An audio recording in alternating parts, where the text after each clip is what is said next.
তিস্তা নদী বেষ্টিত লালমনিরহাটের দুর্গম চরাঞ্চল হরিণচৌরা, মাঝেরচর, রাজপুরে নেই কোনো কমিউনিটি ক্লিনিক। এসব অঞ্চলের মানুষের চিকিৎসার জন্য যেতে হয় শহরে। পায়ে হেঁটে কিংবা নৌকায় পথ পাড়ি দিয়ে যাওয়ার সময় অনেকের পথেও মৃত্যু হয়। এখানে একসময় একটা ক্লিনিক ছিল, যেটা সুবিধা, স্বাস্থ্য সুবিধা জনগণ এলাকার লোকজন পাইতো। এখন সেই ক্লিনিকটা নদী ভাঙনের কারণে বিলীন হয়ে যাওয়ার কারণে এখানকার লোকজন এই স্বাস্থ্য সেবাটা পাচ্ছে না। আমাদের এখানে খুব পানি হয়, এখানে আমাদের জ্বর সর্দি লাগে, জ্বর আসে, তার জন্য আমাদেরকে অনেক দূরে যেতে হয়। তিস্তার অন্যান্য চরের অবস্থাও আলাদা কিছু নয়। দু একটিতে কমিউনিটি ক্লিনিক থাকলেও যোগাযোগ ব্যবস্থা ভালো না থাকায় চিকিৎসা সেবা থেকে বঞ্চিত হচ্ছে লাখো মানুষ।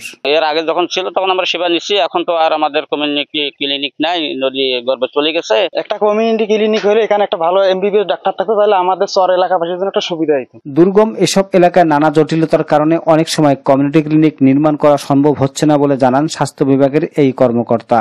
লালমনিরহাট জেলার 5টি উপজেলার তিস্তা নদী বেষ্টিত 63টি চরাঞ্চলে লক্ষাধিক মানুষ বসবাস করেন। বেশ কিছু চরে জমি বিক্রি বা জমি দেওয়া যাচ্ছে না, ওই মৌজাগুলো খাস খতিয়ানভুক্ত, এরকম সমস্যা থাকার কারণে ওই জায়গাগুলোতে জনগণ আগ্রহী থাকলেও অনেক সময় দিতে পারতেছে না নিয়মতান্ত্রিক জটিলতার কারণে, যে ওখানে বেচা বিক্রি বন্ধ, ওই সমস্যার কারণে আমরা করতে পারতেছি না।